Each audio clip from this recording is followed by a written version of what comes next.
Modo militar para presentar la entrevista del día de hoy con el general Héctor Horacio Preci, general de división retirado del ejército argentino, que fue el único oficial del ejército que estuvo en la invasión de Afganistán en el 2001, junto al ejército estadounidense. Él estaba de intercambio y el ejército yanqui lo invitó a ir con ellos, a ser uno más de los que invadiera Afganistán.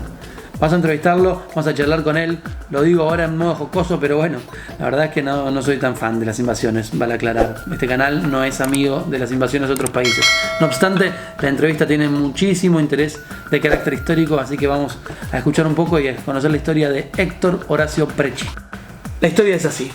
Héctor Preci tenía 38 años en el 2001 y estaba en Estados Unidos, en la base de Fort Drum, al norte de Estados Unidos, en el estado de Nueva York, muy cerquita de Canadá.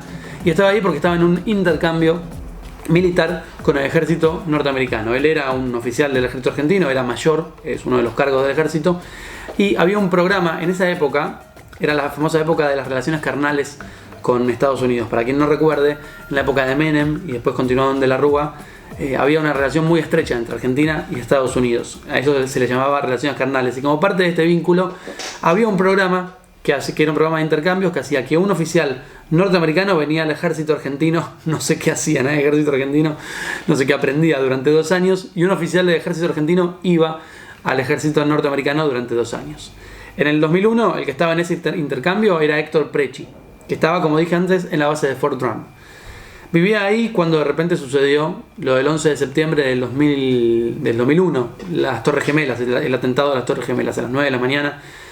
Un primer avión que impacta, unos minutos después un segundo avión que impacta, caen las Torres Gemelas, esa historia. Y él estaba efectivamente en la base de Fort Drum y lo vivió junto a los militares norteamericanos. Pueden imaginarse lo que fue eso. El cimbronazo fue terrible. Nosotros nos levantábamos muy temprano para hacer actividad física. Volvimos de la actividad física, me pegué un baño, desayuno, volví al comando donde estamos trabajando, al cuartel, lo que sería el cuartel, y ya estaban ocurriendo estos hechos. Inmediatamente pidieron un televisor para enchufarlo ahí en la sala de reuniones. Inmediatamente después del segundo avión que se estrelló contra la segunda torre, cuando ya no había posibilidad de accidente, sino que obviamente ya era algo premeditado, muchos de mis compañeros estadounidenses se estaban dando cuenta que era algo muy grande y que empezaba algo que no se sabía cuándo iba a terminar. ¿Qué pasa? Estados Unidos inmediatamente organiza la respuesta, identifica a Al Qaeda como el ente terrorista agresor y, como Al Qaeda estaba mezclado con los talibanes en Afganistán, decide invadir Afganistán para básicamente arrasar con Al Qaeda y con todo lo que hubiera en el camino, con los talibanes incluso. Los talibanes en esa época estaban en el poder. Los talibanes son hoy los conocen porque volvieron al poder en Afganistán, fanáticos religiosos que quieren instalar un califato, quieren instalar un Estado islámico regido por la ley de la Sharia, la ley del Islam. En esa época, entre el 96 y el 2001, los talibanes estaban en el poder en Afganistán y habían dado refugio a Al Qaeda, conducido, liderado en ese momento por Bin Laden. Bin Laden, ¿qué les daba a cambio? Dinero, mucha plata y soldados bien entrenados, probablemente entrenados por Estados Unidos, que podían combatir contra los afganos del ejército del norte, que eran quienes se estaban oponiendo a los talibanes. Bueno, en ese marco atentan contra las Torres Gemelas y Estados Unidos se pone el traje y dice, bueno, vamos a destruir Al Qaeda, vamos a destruir al talibán, y se mandan a iniciar las misiones. Se me acerca el que era mi jefe en ese momento, que era el oficial de operaciones, un teniente coronel. Se me acercó y me dijo con total reserva que el comando de la división, un grupo muy chiquito de 150 hombres de la 10ª división, estaba por desplegar algún lugar de Asia Central para realizar alguna misión de combate. Y me pregunta si yo sería voluntario para esa misión, porque si no lo era, obviamente no iba a mencionar mi nombre. Le dije que sí, casi sin pensarlo. El que da la aprobación supongo que es el presidente de la Rúa en su momento, tiene que firmar su... Así fue. Yo nunca lo vi pero sé que un oficial que alguna vez lo vio me dijo que vio el decreto secreto firmado por el presidente de la Rúa y que quedó guardado en alguna caja fuerte en la cual yo nunca tuve acceso, nunca lo vi. Pero conozco que alguien lo vio, fue un decreto secreto militar en el cual se autorizaba mi despliegue.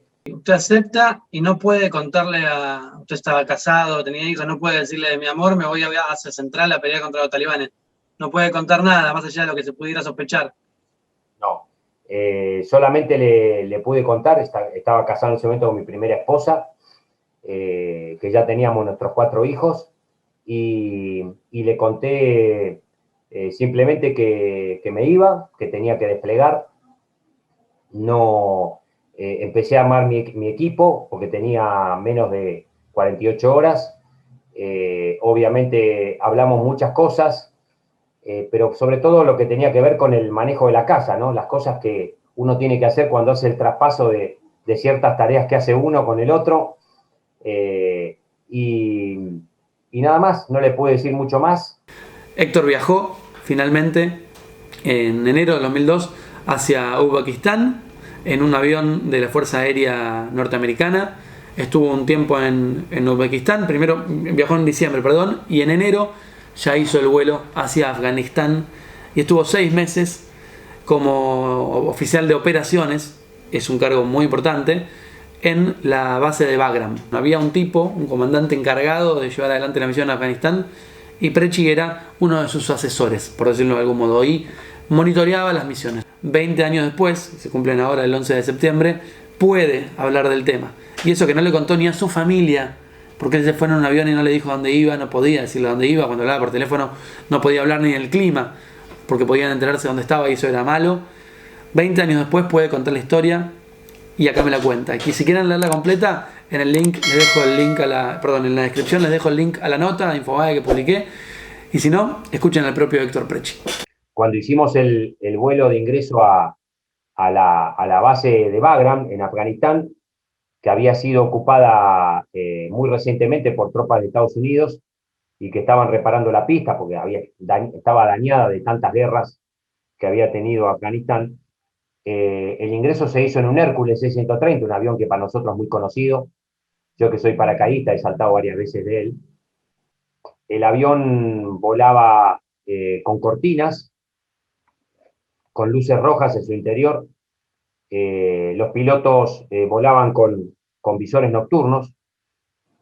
El ingreso se hace de noche para que el Hércules no sea vulnerable. El Hércules vuela muy pegado al suelo, porque al estar muy pegado al suelo evita la reacción de las armas antiaéreas del enemigo. Es decir, está dentro del alcance, pero no les da tiempo. De manera tal que ellos reaccionan por el ruido. Entonces, cuando vos te tomás el trabajo de mover la cortinita para mirar un poco por el costado, vas viendo todos los tiros de las municiones trazadoras antiaéreas que ellos están disparando permanentemente. Es decir, que el avión va volando, la gente va seria, absolutamente seria. Yo me imaginaba la misma analogía de la seriedad de cada uno que le habrá tocado ir dentro de un Hércules cuando ingresaba a Malvinas, porque no hay peor cosa para alguien que está acostumbrado a hacer la guerra en la tierra que lo metan dentro de una caja de zapatos sin posibilidad de hacer absolutamente nada. O sea que ahí tu vida está en esos 2 pilotos que van adelante, ellos te tienen que llevar y depositarte, y ellos obviamente lo hicieron. Si le pido una pequeña reflexión de qué aprendió, porque yo imagino que hoy, por el panorama que me cuenta usted y por lo que sabemos de cómo fue la nueva avanzada del Talibán, el panorama hoy en Afganistán pareciera ser bastante parecido en cuanto a dominio del territorio al panorama cuando ustedes llegaron en su momento, ¿no? Volvemos a foja cero nuevamente, recuperaron todo lo que habían perdido y si llega alguien a Afganistán, se va a encontrar con un mapa de posiciones parecido. ¿Qué reflexión me puede hacer o qué aprendió usted del Talibán en esos 7 meses que pasó que puedan servirnos para leer la avanzada del Talibán hoy, por más que haya pequeños cambios? Siempre he dicho que cuando uno se enfrenta a un enemigo que está convencido, que es un enemigo fanático, Y cuando digo fanático no lo digo peyorativamente, sino que estoy hablando de gente que desde pequeña está educada en sus propias escuelas para ser de esa forma, es la forma que entiende. Por lo tanto, este enemigo es un enemigo formidable. Y cuando es un enemigo formidable, estoy queriendo decir que no es un enemigo que pueda ser convencido en una mesa de negociaciones, que es conveniente trabajar de alguna forma todos juntos para lograr un objetivo de vida en común, que es lo que logran las naciones, ¿no? Por más que tengan diferentes orígenes, como pasó en nuestra Argentina, gente que vino de muchos lados, había un objetivo de vida en común que nos llevó a vivir en comunidad. Esto no ocurre cuando uno enfrenta a un adversario que es fanático, porque el fanático entiende que no puede entregar ninguna de sus creencias para vivir en comunidad con el otro, sino que va a hacer siempre que el otro viva de acuerdo a sus propias creencias. Y el que no viva de acuerdo a sus creencias, según el grado de decisión que tenga, lo podrá matar, encarcelar, torturar o eventualmente echar, dejar que sea un emigrado más y que se vaya. Cuando uno se enfrenta con un enemigo de esas características, viniendo de la forma de pensar nuestra occidental, que es muy diferente a ello, no hay ninguna forma posible de derrotarlo totalmente, aunque sí se lo puede disminuir y mantener reducido a una mínima expresión. La última pregunta que te quiero hacer es, ¿cuándo fue que pudiste volver y decirle a tu mujer o a tus hijos o a tus amigos, no, estuve, porque en esa época era tapa de todos los medios del mundo la guerra en Afganistán? ¿Cuándo fue que volviste y dijiste, no, vengo a Afganistán de pelear contra los talibanes? ¿Tenías secreto sumario, por decirlo de algún modo, o podías contar? No, el día que llegué le pude contar a mi familia, le pude contar más o menos lo que había vivido. Espero que bueno, sirva su experiencia para los que están ahora tratando de informarse y de entender lo que está pasando allá. Muchas gracias por la charla. Bueno, muchas gracias a vos. Hasta acá llegamos por hoy. Espero que les haya interesado, espero que les haya gustado tanto como a mí. Voy a seguir compartiendo una entrevista por semana con distintas historias de vida. Pónganme en los comentarios qué tipo de temas les gustaría que toque, qué tipo de gente querrían que entreviste. Si quieren leer la nota, como les dije, acuérdense que en la descripción les dejo el link para leer la nota directamente, si son más del estilo de lectura de los míos, digamos, y no tanto del video.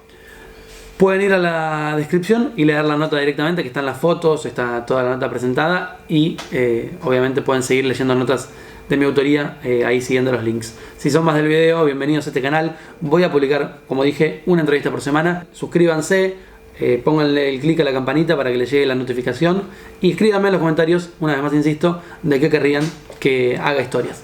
Muchas gracias y nos vemos la próxima semana.